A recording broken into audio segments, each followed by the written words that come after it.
जय हिंद, नमस्कार दोस्तों। मैं हूं चंद्रिका कुमार और आप मेरे साथ देख रहे हैं अपडेट विद सीके। आज की इस वीडियो में हम लोग बात करने वाले हैं कि झारखंड में मेयर का चुनाव होता है तो इसमें इतना मारामारी क्यों होता है, लोग मेयर की कुर्सी पाने के लिए इतना जद्दोजहद क्यों लगाते हैं। जो मेयर का चुनाव होता है उसमें से डार्क रियलिटी क्या है, आखिरकार कितने पैसा हर नगर निगम को मिलता है, हम लोग इस वीडियो में शुरू से लेकर के लास्ट तक यही सब जानने वाले हैं। तो वीडियो को चलिए बिना देर के शुरू करते हैं। ये देखिए, ये जो मेयर का चुनाव है इसमें सबसे ज्यादा जो महत्व दिया जाता है वो पावर और बजट का है ना। सारा कुछ खेल इसी का है, इसीलिए होता है यहाँ पे ज्यादातर मारामारी। यानी कि इसका बजट इतना हाई रहता है ना कि आप सोच भी नहीं सकते हैं कि इतना बजट नगर निगम के चुनाव में रहता है। यानी कि जो मेयर बन जाता है उसके बाद से इसके अंडर में कितना काम आता है और कितने का बजट आता है, यानी कि केंद्र सरकार और राज्य सरकार दोनों की ओर से यहाँ पे जो मेयर का चुनाव होता है उनको मिलता है। और कितना मिलता है हम लोग आगे बात करने वाले हैं, तो इस वीडियो में आप लोग बने रहें। अब यहाँ पे देखिए, नगर निगम के पास भारी भरकम बजट होता है। यानी कि आप नगर निगम जो देख रहे हैं इसके पास पूरा क्षेत्र के विकास के लिए, जो शहरी क्षेत्र है नगर निगम है, उसकी जिम्मेदारी पूरी इनकी रहता है कि वहां पे विकास कैसे हो सके। और विकास के लिए इनको भरमार पैसा मिलता है जो केंद्र और राज्य सरकार से विकास कार्यों के लिए आता है। यानी कि आपको जैसा मैंने बताया कि केंद्र और राज्य यानी कि सेंट्रल गवर्नमेंट और स्टेट गवर्नमेंट दोनों की ओर से यहाँ पे नगर निगम को पैसा आता है। अब यहाँ देखिए कि जितने वाले उम्मीदवार यानी कि जो मेयर बनते हैं उनके पास में इन चीज़ों का कंट्रोल होता है। यानी कि जितना भी बजट आता है सबको देख रेख सबको हैंडल कौन करता है, तो वो मेयर करता है। तो आप समझ सकते हैं कि इनके ऊपर कितना जिम्मेदारी रहता है और इनको कितना पैसा मिलता है, हम लोग वो भी बात करेंगे। तो यहाँ पे देखिए अब क्या होता है कि निर्णय लेने की शक्ति भी इन्हीं के पास में होता है। यानी कि क्षेत्र में कहाँ पार्क बनेगा, कहाँ कम्युनिटी हॉल बनेगा, कहाँ दुकान खुलेगी, इसका पूरा फैसला कौन करता है, तो मेयर करता है। यानी कि जो शहर पे नगर निगम घोषित है उस जगह की जिम्मेदार पूरा कौन रहता है, नगर निगम का जो मेयर बनता है।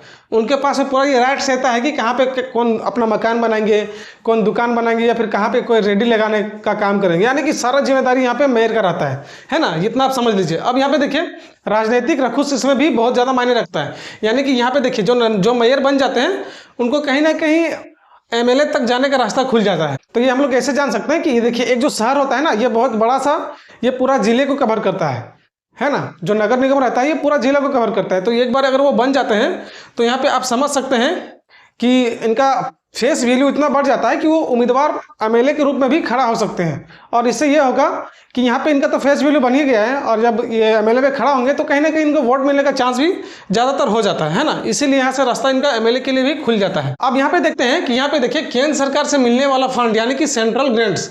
यहाँ पे देखिए केंद्र वित्त आयोग यानी कि सेंट्रल फाइनेंस कमीशन की ओर से हर साल केंद्र सरकार राज्यों के माध्यम से नगर निगम को करोड़ों रुपए का फंड यानी कि अनटाइड फंड देती है। इसके तहत आप समझ सकते हैं कि हजारों करोड़ का फंड किसे मिलता है, तो वो सेंट्रल फाइनेंस कमीशन की ओर से नगर निगम को अपने क्षेत्र के विकास के लिए दिया जाता है ना। अब यहाँ पे आगे देखते हैं क्या है। बड़े नगर निगम यानी कि जैसे रांची हो गया, धनबाद हो गया, इनको सालाना 100 करोड़ से 500 करोड़ के बीच में रुपए मिलते हैं यानी कि शहर के विकास के लिए। अब यहाँ पे देखिए कि विशेष योजनाएं क्या है। केंद्र की प्रमुख योजनाएं जैसे अमृत मिशन, स्मार्ट सिटी मिशन और स्वच्छ भारत अभियान के तहत अलग से सैकड़ों करोड़ों रुपए तक का बजट दिया जाता है।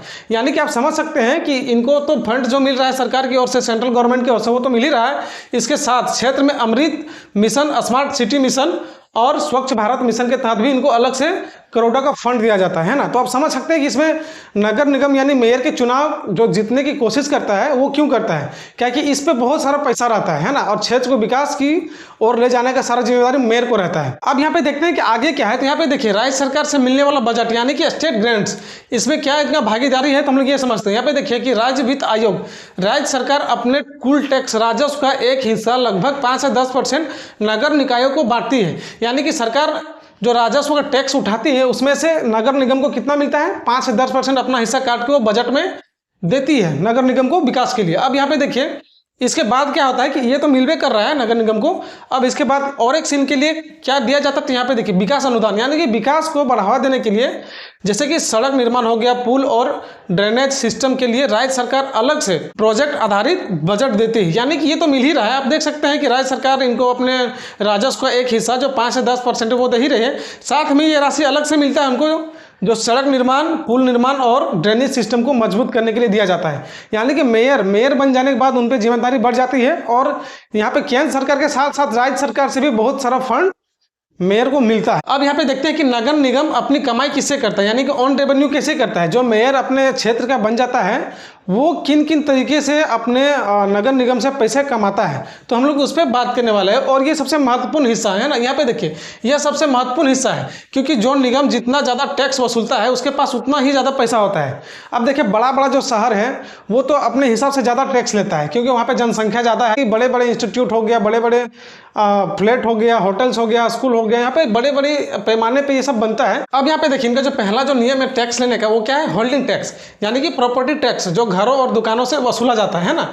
ये जो होता है, जो वहाँ पे नगर निगम पे अपना घर बनाते हैं उनसे टैक्स लेता है, चाहे वो दुकान हो चाहे घर हो। अब देखिए यहाँ पे दूसरा क्या है, तो यह ट्रेड लाइसेंस, दुकानों और व्यापार के लिए दी जाने वाली अनुमति का भी फीस यहाँ पे देना पड़ता है, यानी कि जो दुकान खोल रहे हैं या फिर जो अपना व्यापार करना चाहते हैं उनसे भी यहाँ पे फीस लिया जाता है ना। अब यहाँ पे देखिए सबसे बड़ा सोर्सेज जो है ना नगर निगम में जो कमाई का, वो है विज्ञापन। ये विज्ञापन शुल्क यानी कि होल्डिंग और बोर्ड से होने वाली कमाई। इससे होता क्या है कि आप जितने बड़े नगर निगम में जाएंगे आपका एडवर्टाइजिंग का पैसा उतना बढ़ जाता है। यानी कि आप देखते होंगे जहाँ पे ट्रेवल आप कर रहे हैं तो बड़ा बड़ा रोड के साइड पे एडवर्टाइज होता है ना। सीमेंट का कहीं पे हो रहा है, तो कहीं पे एजुकेशन से हो रहा है, ये बहुत तरह से आप मान सकते हैं तरीके से यहाँ पे जो है सो एडवर्टाइज होता है। और ये लाखों में इनका महीने का टैक्स आता है, यानी कि विज्ञापन से इनका कमाई जो लाखों का होता है ना, महीने की कमाई। अब देखिए तीसरा क्या है, तो यहाँ पे पार्किंग और रेंट, नगर निगम की अपनी दुकान और पार्किंग स्थलों से मिलने वाला किराया, यानी कि नगर निगम अपनी तरफ से पार्किंग का व्यवस्था करता है और अपनी ओर से दुकान भी खोलता है, उनसे उसका अलग कमाई होता है ना। तो आप देख सकते हैं कि किन किन सोर्सेस से यहाँ पे कमाई होता है नगर निगमों में, है ना, इसीलिए इतना मारामारी होता है। तो यहाँ पे देखिए बड़े नगर निगम जैसे रांची, इनका वार्षिक बजट जो होता है ये लगभग 1000 से 3000 करोड़ के बीच में होता है। आप समझ सकते हैं एक शहर के विकास के लिए इनका जो वार्षिक बजट होता है वो कितना होता है, 1000 से लेकर के 3000 करोड़ के बीच में होता है ना। आप देखते हैं यहाँ पे जो मध्यम नगर निगम आते हैं जैसे कि धनबाद, जमशेदपुर, चास, ऐसे ऐसे बहुत सारे जो मध्यम कैटेगरी में आते हैं उनको कितना मिलता है बजट, यानी कि हर साल 300 से 800 करोड़ इनको भी दिया जाता है। किसके लिए, क्षेत्र के विकास के लिए। अब यहाँ पे देखिए इसके बाद जैसे छोटे नगर परिषद और पंचायत, इनका बजट 10 से 50 करोड़ रुपए तक होता है। अब हम लोगों ने देखा कि इतना इतना पैसा आता है भाई, है ना, तब इतना पैसे को क्या किया जाता है और जो मेयर लोग रहते हैं वो क्या करते हैं। अब आप जान सकते हैं कि इनका जो एक बड़ा हिस्सा है वो किसको जाता है, तो सफाई कर्मियों को जाता है ना। अब कैसे जाता है, तो आप लोग जब भी नगर निगम में आप विजिट करते होंगे वहाँ पे साफ सुथरा हर जगह को रखा जाता है ना, यानी कि जगह जगह पे आपका कूड़ेदान रहता है, जगह जगह पे सफाई कर्मचारी लगे हुए रहते हैं, यानी कि वहाँ पे काम चलते रहता है ना। और उसी के चलते यहाँ पे सबसे बड़ा राशि जो जाता है वो जाता है कर्मचारियों को, जैसे कि बिजली बिल हो गया, स्ट्रीट लाइट हो गया, कचरा प्रबंधन और शहर के रख रखाव पर भी खर्च होता है। यानी कि एक शहर को सुंदर कैसे रखा जाए और इस पर जो लोग काम करते हैं इनको समय समय पर वेतन कैसे दिया जाए, सारा मैनेजमेंट होता है, तो ये बजट के ही राशि से होता है। तो आप लोग समझ सकते हैं कि यहाँ पे हजारों करोड़ जो है सो मिलता है किसको, नगर निगम को। यानी कि जो मारा मारी होता है ना इतना आपको मेयर का चुनाव पे, आप लोगों ने जब देखा होगा कि अभी गिरिडीह पे कितना हिंसा हो गया था, मेयर का चुनाव पे कितना हिंसा हुआ था, तो आप समझ सकते हैं कि कितना पैसा मिलता है नगर निगमों को विकास के लिए। तो भाई स्वाभाविक है कि इसमें थोड़ा सा सरगर्मी सब पे चढ़ी हुई रहती है और हर एक व्यक्ति चाहता है कि हम यहाँ से अपना सीट निकालें, और वो इसलिए जिद्दोजहद लगाते हैं ताकि वो जानते हैं कि अगर हम ये वोट जीत लेंगे, ये नगर निगम का चुनाव अगर हम जीत लेते हैं तो आगे चल के मेरा यहाँ पे विधायक का रास्ता भी खुल सकता है, क्या कि ये भाई बहुत बड़ा एक पद होता है ना अधिकारियों के लिए। तो आप लोगों को अगर ये वीडियो अच्छा लगा है तो इस वीडियो को शेयर जरूर करें, साथ ही अगर हमारे चैनल पर आप लोग नए हैं तो चैनल को सब्सक्राइब जरूर कीजिएगा, है ना। तो मिलते हैं इस तक वीडियो में, तब तक के लिए जय हिंद जय भारत।